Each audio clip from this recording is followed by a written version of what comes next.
Maraming lalaki ang nagtatanong, ano ba talaga ang sikreto para mapansin at mahalin ka ng babae? Hindi sapat ang pagiging gwapo o mayaman lang. Ang totoo, mas malalim pa ang hinahanap ng isang babae, at kung matutunan mo ito, mas lalaki ang tsansa mong makuha ang puso niya. Hindi lahat ng babae ay naghahanap ng perpektong lalaki, pero halos lahat ay naakit sa isang taong may tiwala sa sarili. Hindi ito yabang, kundi kalmadong lakas, ayusin ang sarili, malinis na pananamit, maayos na buhok at mabangong amoy. Ipakita na kaya mong tumayo sa sarili mong mga paa. Ang kumpiyansa ay parang magnet na kusang kumakapit sa atensyon ng babae.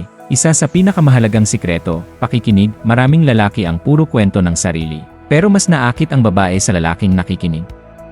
Kapag nagsalita siya, tingnan siya sa mata, huwag putulin ang kwento, mag-follow-up question para ipakitang interesado ka. Doon siya magsisimulang magtiwala at makita na iba ka sa iba, ipakita ang sense of humor. Kung kaya mong patawanin ang isang babae, kalahati ng laban ay panalo ka na, hindi ibig sabihin na kailangan mong maging stand-up comedian. Ang respeto ay hindi lang pagpupuri, ito ay ang kakayahang igalang ang kanyang desisyon, oras at espasyo. Kung naramdaman niya na kaya mong irespeto siya bilang babae at bilang tao, mas lalaki ang tingin niya sa iyo.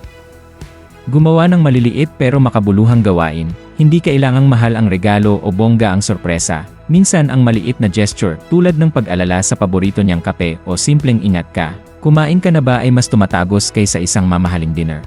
Huwag magmadali, hayaan mong kusang mamunga, ang pag-ibig ay parang halaman, hindi ito tutubo ng isang gabi lang, ang kailangan ay tiyaga, consistency at patience. Kung ipapakita mong kaya mong maghintay at hindi mo siya minamadali, mas magiging komportable siya sa'yo.